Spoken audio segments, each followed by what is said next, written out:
During the Cold War, the whole world was basically holding its breath. You had two superpowers, the United States and the Soviet Union, in this massive standoff, with enough nuclear weapons to literally end civilization. So the big question wasn't if something was going to happen, but how on earth you stop it. And look, this wasn't some academic exercise, right? This was the single most urgent problem of the 20th century. When both sides are armed to the teeth, how do you actually pull back from the edge without looking weak? How do you make sure the Cold War doesn't become catastrophically hot?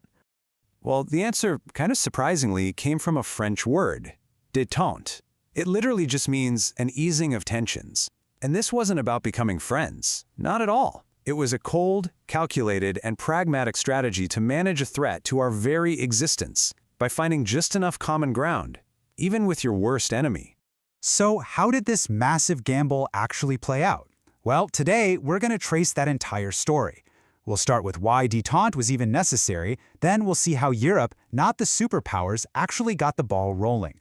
We'll hit the peak of their cooperation, find the exact moment it all started to fall apart, and then finally, we'll try to give a final verdict on its really controversial legacy.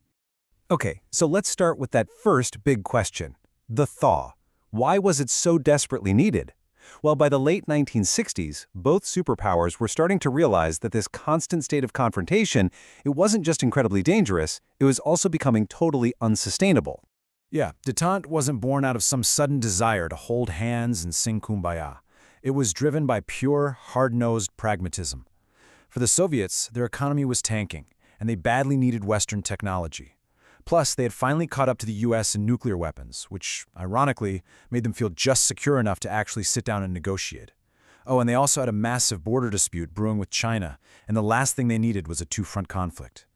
Meanwhile, for the US, the arms race was getting ridiculously expensive, and they realized that if they wanted any kind of global stability, they had to get the Soviets to cooperate. But here's what's so fascinating. The first truly bold moves toward peace didn't come from Washington or Moscow. Nope. The real pioneers of détente, they were right in the heart of a divided Europe. European leaders just started chipping away at the Cold War on their own. In 1966, you had French President Charles de Gaulle, who wanted France to have its own voice, so he just pulled out of NATO's Joint Military Command and flew to Moscow. Big deal. Then, in '69, West German Chancellor Willy Brandt launched this radical new policy called Ostpolitik, or Eastern Policy, basically aimed at making peace with East Germany and the rest of the Soviet bloc. By signing the Nuclear Non-Proliferation Treaty that very same year, West Germany sent this powerful signal that it had zero nuclear ambitions. These were the first real cracks in the ice. So, with Europe kind of leading the charge, the stage was finally set for the two big guys to meet. And this brings us to what you could call the high-water mark of détente, the moment this thaw became official at the very highest levels. This one line from a 1972 agreement, it says everything.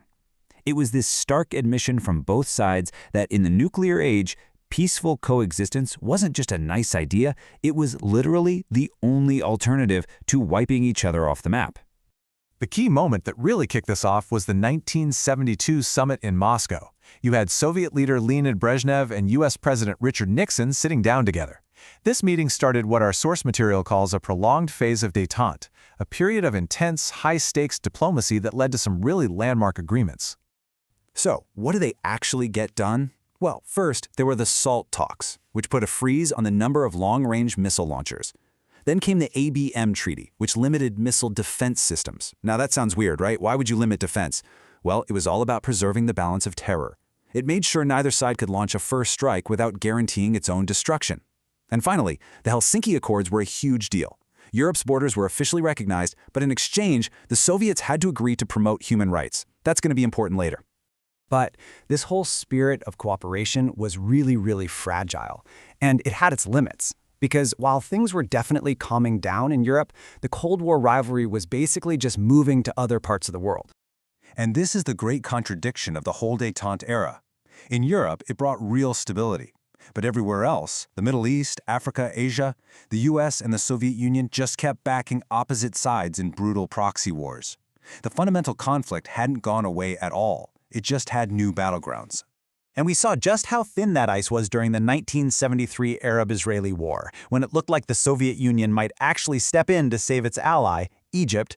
The United States ordered a worldwide nuclear alert. Just like that.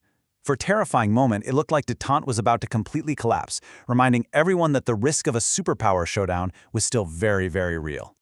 The final nail in the coffin came in 1979. The Soviet Union invaded Afghanistan to prop up a communist government, and that just shattered any goodwill that was left. In the West, this was seen as pure aggression, a total violation of the spirit of Détente. A second arms treaty, SALT II, had just been signed, but after the invasion, the U.S. Senate refused to ratify it. The era of cooperation was officially over. So, what do we make of all this? Looking back, was détente just a temporary pause in the Cold War, or did it actually have a more lasting impact? You know, there's this perfect metaphor to describe what happened next. It says change can be like a slow-moving glacier, or a sudden, roaring avalanche. For most of the 1970s, détente was the glacier, this slow, powerful, but kind of limited movement. But what it was really doing was setting the stage for the avalanche that was still to come. See, in retrospect, détente did a lot more than just manage the arms race. All that increased contact with the West, the trade, the cultural exchanges, and especially those human rights promises in the Helsinki Accords, all of it started to loosen the Soviet Union's iron grip on its own people and its satellite states. It allowed new ideas, new dissent to start growing. And that dissent eventually turned into an avalanche in the late 1980s, helping to bring down the entire Soviet system. Which leaves us with this final, really crucial question. Did détente fail when the Soviets invaded Afghanistan in 1979? Or was it a necessary first step that, by just lowering the temperature a little bit, accidentally planted the very seeds for the Cold War's end a decade later? Maybe, just maybe, its greatest success was in the consequences that nobody ever intended.